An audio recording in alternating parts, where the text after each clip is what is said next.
Hi, my name's Dan Haug, and I'm the IT Director for the Umatilla Tribal Government, and I'm also a member of the 2011 class for Leadership Pendleton.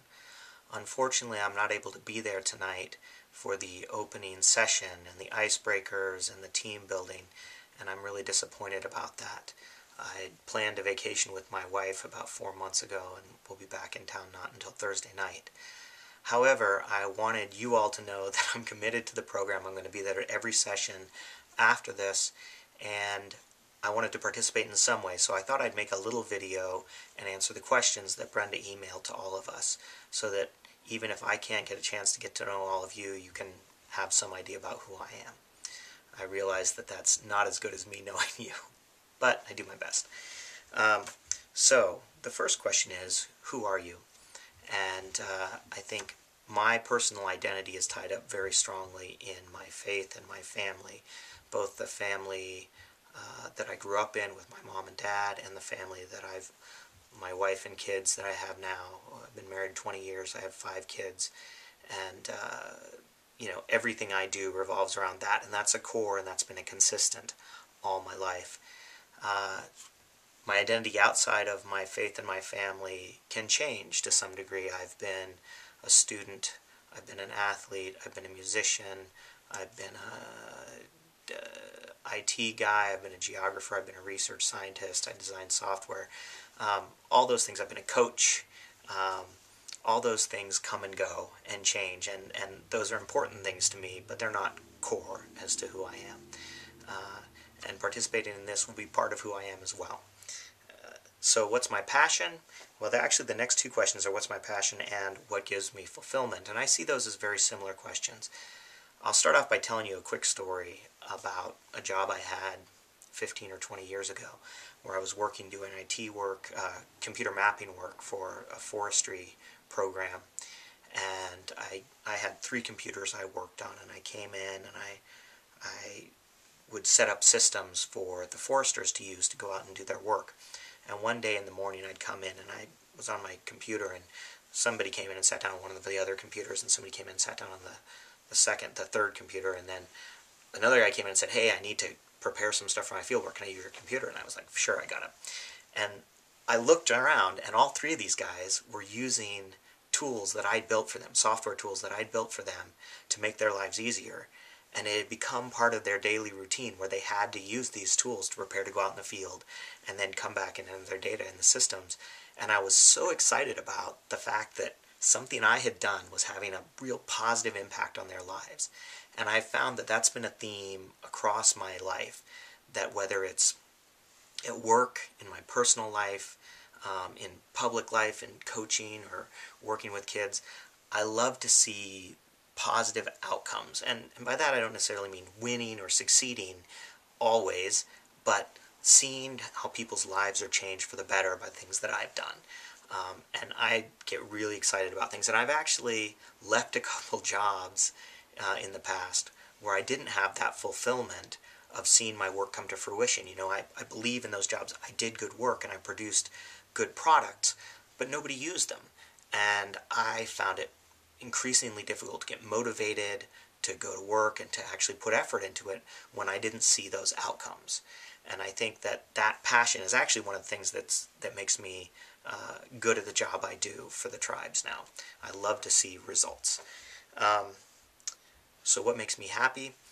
Happiness, I've read some literature about happiness and contentedness and fulfillment, and they all kind of are interchanging terms. So, being with my family makes me happy, but it's not really fulfilling, and you need other things to make you happy. And so I think, my first 2 questions, or the first 3 questions, I've already answered sort of what makes me happy. Being with my family and making a difference makes me happy.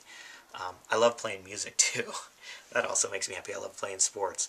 That makes me happy. But once again, that's one of those things that's going to change over time. As I get older and I can't run around like I used to. I'll find other things to make me happy. What makes me sad? Well, obviously, the opposite of things that make me happy make me sad to some degree.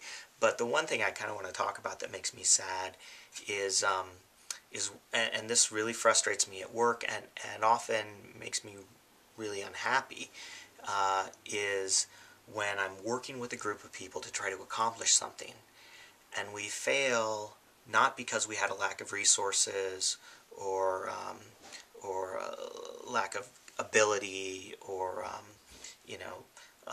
a lack of purpose, but because we had disunity in our group, and we have the group undermining itself with nitpicking and often a lack of vision.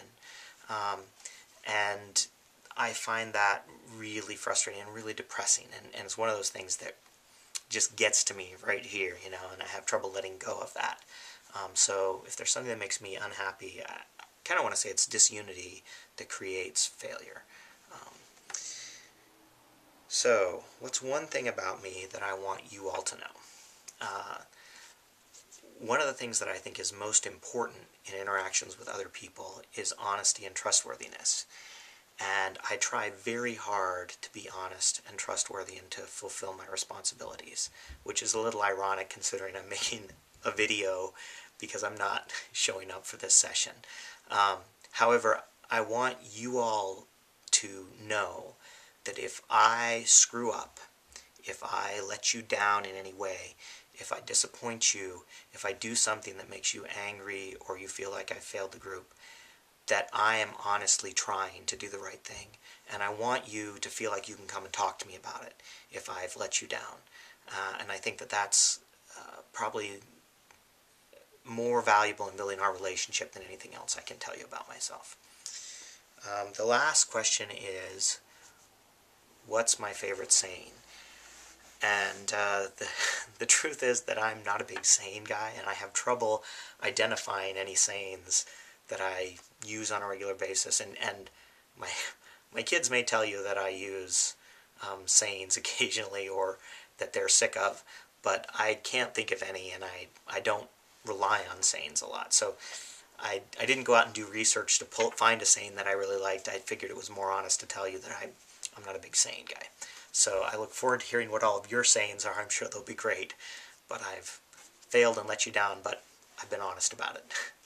Thanks a lot, and I appreciate you taking the time to listen, and I really look forward to hearing from all of you.